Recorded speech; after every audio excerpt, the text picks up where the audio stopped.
Welcome to the 707, a weekly half-hour program produced by KRCB, a service of NorCal Public Media. The 707 features voices and stories from your community, stories that reveal the musical heartbeat of the North Bay, and stories that show how we are connected to each other. I'm your host, Michelle Marques, and I would call myself fairly busy with a demanding job. But the person I'm talking with today makes me seem like a couch potato. I do a lot of different projects. There's the Lost Church, there's Rivertown Revival, there's my own music project, The Crux, which is pretty collaborative. I'm playing Audio Angel in her Good Intentions. I help a number of different up-and-coming promoters in the area to do stuff. I work with Decolonized Minds on those hip-hop showcases around, and a lot of events. So I consider the way that I act in the community to be just multi-pronged, and Railroad Square Music Festival is probably at the heart of it. Phew! That's Josh Windmiller, Festival Director for the Railroad Square Music Festival, and all of the other things you just heard. We're about a week away from that festival, which is why as soon as I turned off my mic after chatting with Windmiller at a cafe in downtown Santa Rosa, he immediately picked up his phone to answer texts and emails about the merch orders for the event and other various urgent matters. The life of an event organizer is akin to juggling bowling balls that are also on fire. And he's got his hands full because there are more than 30 performers set to appear at this year's Railroad Square Music Festival on Sunday, September 28th from noon to 7 p.m. Windmiller says the event got its start 10 years ago. Well, it started in 2015.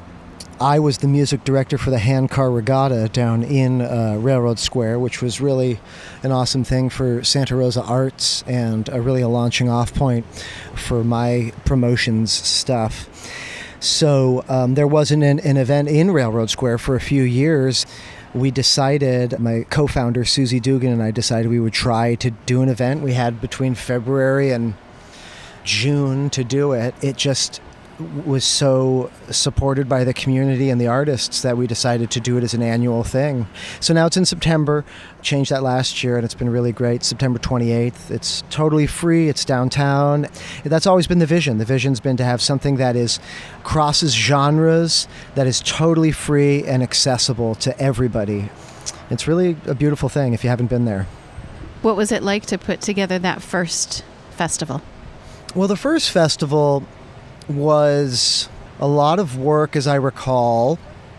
We had 2 big stages plus 1 side stage then. Now we have like 4 stages and stuff. So it was a bit of organizing, but really everybody came through. The city of Santa Rosa supported it. Local businesses, we got both stages sponsored. And then the Brothers Comatose wanted to support us. They bring enormous crowds, and they became our first headliner, and I think that really set us off on a good foot with kind of an immediate crowd. And then from then on, we've just been developing the community every year. Windmiller says that applications to perform at the event typically open in November, and his work with the Lost Church and other events helps him stay connected to what's happening in Santa Rosa's music scene. You get your finger on the pulse, and then we trust a number of people out there that we talk about who may be in different scenes. We try to represent different cultures, styles, genders, ages. We keep metrics when we book, just to make sure that we are doing what we want to do, which is showing what Santa Rosa is right now to the best of our ability and what it can be if we support the arts. We always try to get a few names of people that are fairly popular who bring crowds, and then plenty of new acts, some folks that you've never heard of. We've always gotten a great response on that, and I believe that most people, when they come to Railroad Square Music Festival, they leave with a new discovery of a new band or a new songwriter or something that they can engage with for the rest of the year. And that's really what makes me happy, is I want this to be a day that we can take these artists who are hustling and working every day to bring arts and culture into the area and to develop us as a community. We put them central on this day. We make it as accessible as possible for people to come and enjoy themselves, spend the full day out there. Hopefully, we build some connections between the audience and these artists. So I guess we decide based off of studying the local arts ecosystem, applications, and talking with people out there who know other artists. as you mentioned, you have these multiple stages. So are you mixing up genres on each stage throughout the day? Yeah, we've always done that. It can go from hip-hop to indie to country on one stage. We do have the Electric Railroad stage, which I guess is our 5th stage. It is house music, so that one is more genre specific, but I've been learning about house through DJ Techni, who's the presenter of that stage. I've been learning a lot about house music. The Wolf Pack is a great collective that does house music. It's a very wide genre from what I'm seeing, and so, a lot of different styles there. Generally, there is one electronic music stage, but everything else is kind of a free-for-all, and we enjoy it that way. Nice. I also see glitter goth, which I have just discovered and think it's very fun. Tell me what glitter goth is. Oh, yeah. Well, glitter goth is one of those groups that I didn't know about but came out of the community and folks just talking to us. And Glitter Goth is a group that puts on dance shows at the Arlene Francis Center primarily, although they did it in Trail House just a few weeks ago. And they're really awesome. I feel a real kinship with them because they start out with just the idea of bringing a community together and are kind of writing something now that's really getting really popular. From what I gather, they have the glitter and the goth, like as different styles and different approaches to music, and there's some amazing stuff there. There's a whole goth cumbia genre that I had no idea existed that they told me about. There's amazing stuff out there, and these folks are really on it. They bring a lot of DJs from outside the area and stuff. If anyone out there is interested in learning more about the dance music community around here, it is amazing. I urge you to check out Wolfpack and Glitter Goth on Instagram and follow those, and they're doing a lot of events, so you can definitely get plugged in in the dance scene. Oh, I'm so excited about dancing in Railroad Square. So tell me about the layout and how you use the space in Railroad Square. Sure. So Railroad Square is a lovely neighborhood, and we really want to bring people to this area of town. There's music being played, there's great food, great drinks, beautiful park, and the train is right there. What we do is we close down Wilson Street between 6th Street and 3rd Street, and then we close down 5th Street between Davis and the tracks, 4th Street between Davis and the tracks. And so that's kind of our footprint there. And we try and put stages on the outskirts of each one of those so that you can go travel to each one and just kind of have a lot of music happening at the same time. And we urge folks to just show up and walk around. Kind of central, we have some food trucks and our info booth and also a bar. That's kind of central over by the depot. There's also great restaurants and bars all over. Everyone's doing special stuff. There's the new Aroma restaurant, Jackson's, Chevy's. There's a lot of great stuff out there. So a lot of those places are open. But yeah, we basically have stages along the outskirts, and each one has about 4 main acts on them. Some of those are showcases, though. And we are posting the time-specific schedule in the next couple days, possibly today even. So you can plan your day or don't plan it, whatever. Just keep it in your pocket. I think it's fun to just show up and bounce around, really. Windmiller says there are also craft vendors as well as a kids area, courtesy of the Children's Museum of Sonoma County. There will also be a calming tent for those who need to take a break from the excitement before returning back to the fun. It will be operated by trained volunteers from Common Ground Society. And while there's a bit of everything at the event, Windmiller says music is the focus. It's just a great full day there. Not just music, but music is central, and I think that's really important. That's what we always wanted to do, was to put the music front and center. A lot of times it's kind of tangential at an event, and so that's why we called it Music Festival and went hard on all of that. You can check out amenities and stuff on the website. We're going to be posting pretty soon just a list of all the vendors and all of the brick and mortar shops, just so that you can take a look and see what you want to do out there. So speaking of the brick and mortars, have you had any conversations with them about how the event impacts their business on that day? Yeah, definitely. We talk with everyone that we can. I consider it kind of a year-round project. I mentioned our team member Angel, who's going out there just talking with everybody this year, and it's really great to have that. That's usually been me.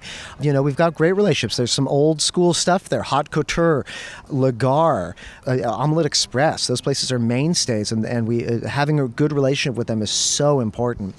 We even have some spots just on the outskirts. There's some really cool stuff. In the AC Hotel, they got stonemason Mason Cellars doing wine, and Americana out there doing really good food.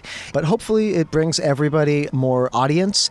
I mean, that's one of the reasons why we call it Railroad Square Music Festival. We want to make it very clear that this is about this Railroad Square community. We work with the Historic Association out there, and so we work closely as possible with all of these places. I've treasured the friendships, and even when we bonk heads, I treasure those interactions, and I think that's really how we build a community. Railroad Square is something special. Santa Rosa, sometimes it's hard to find the community in Santa Rosa. It's sprawled. I think what Railroad Square is so encouraging, and I hope it spreads to the other areas. We have the Metro Chamber as a sponsor, the city of Santa Rosa, and I think they understand how precious and important the activity in Railroad Square is, and that supporting it is really good for Santa Rosa as a whole. So I hope people come down. I hope they visit the furniture stores. I hope they visit the vintage clothing. And I hope they keep coming back because it's such a great community down there. Grossman's, oh my gosh, there's such great food down there. It's amazing. In the next segment of the 707, you'll hear about the various artists performing at the Railroad Square Music Festival. This is KRCB.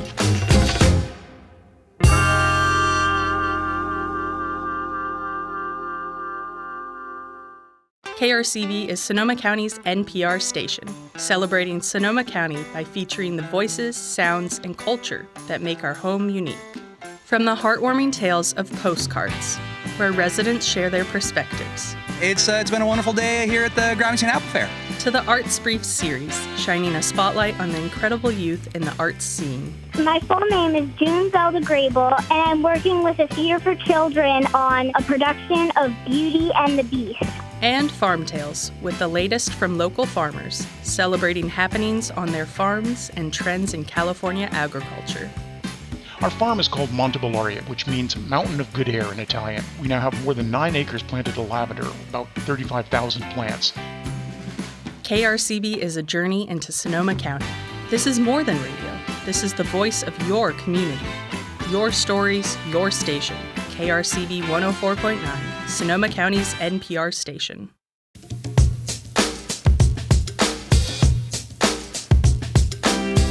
Welcome back to the 707 on KRCB. I'm your host, Michelle Marques. I'm chatting with Josh Windmiller, Festival Director of the Railroad Square Music Festival at a cafe in downtown Santa Rosa.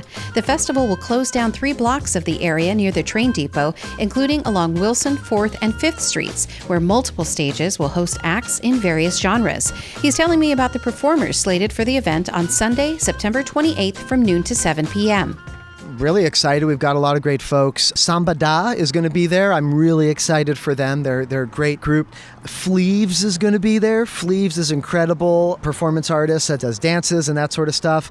We have the Princess Boutique Fashion Show. There's a quinceañera shop down there on 4th Street that for the last 3 years has done a fashion show at the event, and that's always a really fun thing.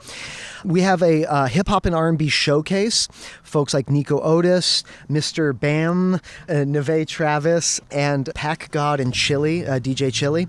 I urge folks out there to check out more of the hip-hop and R&B scene in the community. I hope that this can be a great opportunity for folks maybe who don't get exposed to that to see some of these artists in the area that are really pushing the envelope in terms of performance and hustling super hard. We've got Eki Shola, which I'm really excited about. We have Solid Air coming. I wanted to make sure that I said that because I know that they're just such a mainstay of this community and loved what they do. I've had the fortune of working with them at a number of events at the Lost Church, and so Solid Air has been on the docket for a while, and I'm glad we finally get to do that this year. We've got groups like Tom Relling Band, Electric Tumbleweed, Sakoyana. If you haven't seen Sakoyana, you got to see them. They are a powerful group of musicians that really is rising in the area. So very excited about that. And we've got 2 singer-songwriter showcases. That was something that we unveiled last year. It was really successful. So we have 2 rounds of singer-songwriters on the early half of the day. So get out there early, have some lunch and watch some singer-songwriters and then slowly evolve into a dance party. Windmiller says that while the event is free for the public to attend, it would not happen without support from a variety of sponsors, including this radio station. Side note, I reached out independently to Josh for this interview. He says funding from the city is also very important. City of Santa Rosa has an event fund, and we work closely with them to make sure that this money that they're putting out there goes towards establishing Santa Rosa as an arts hub. That's what I consider our job to be with these funds that we get from the city. And this support. I mean, they also help with the trash and all that sort of stuff.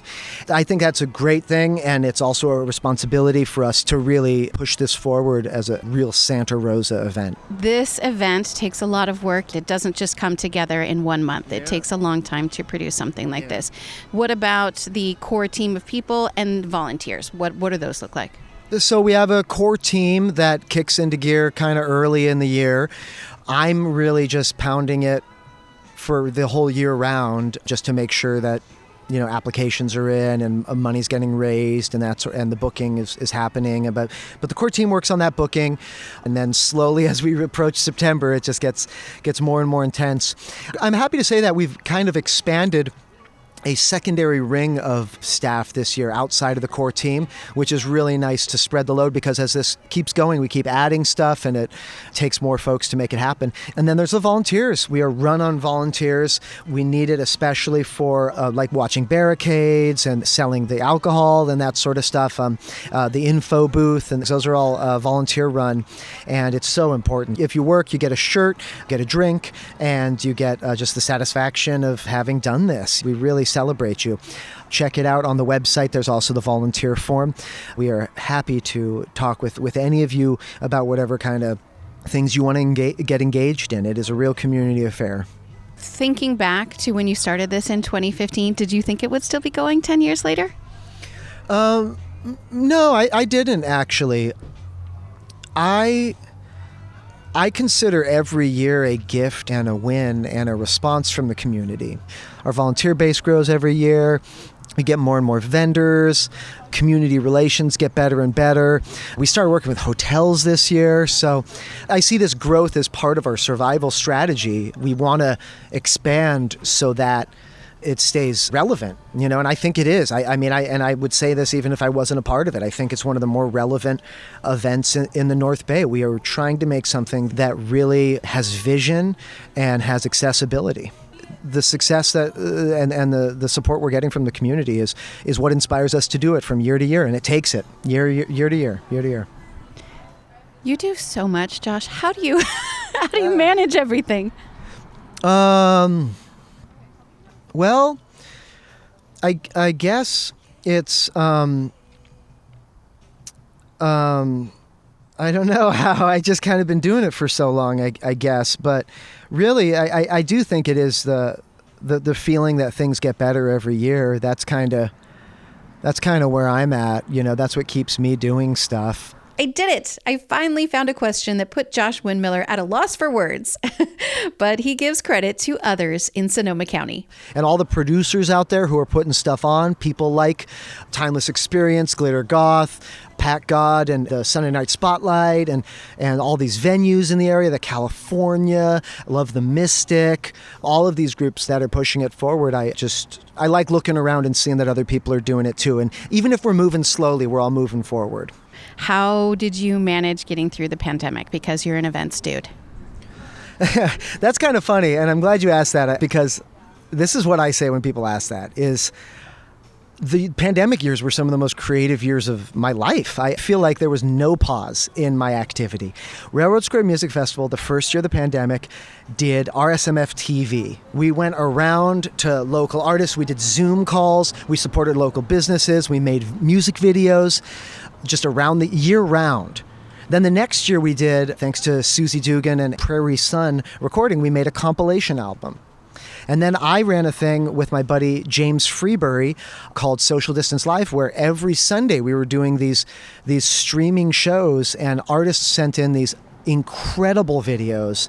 We would cover like a different artist every week or a different album or something like that. It's called Social Distance Live. Check it out on YouTube. There's some really great episodes on there. People talk about like, oh yeah, that everything kind of had to go on pause or something like that. I don't feel like that at all. I feel like it was just 2 very special years of my artistic cultural life. Yeah. Santa Rosa's Railroad Square Music Festival is happening Sunday, September 28th from noon to 7 p.m. Details about this free community event are available at railroadsquaremusicfestival.com. I'm your host and producer of this program, Michelle Marques. Podcasts are available at krcb.org/the707. Email topic and guest suggestions to the707@krcb.org. This show is a service of NorCal Public Media. Our president and CEO is Darren Lachelle.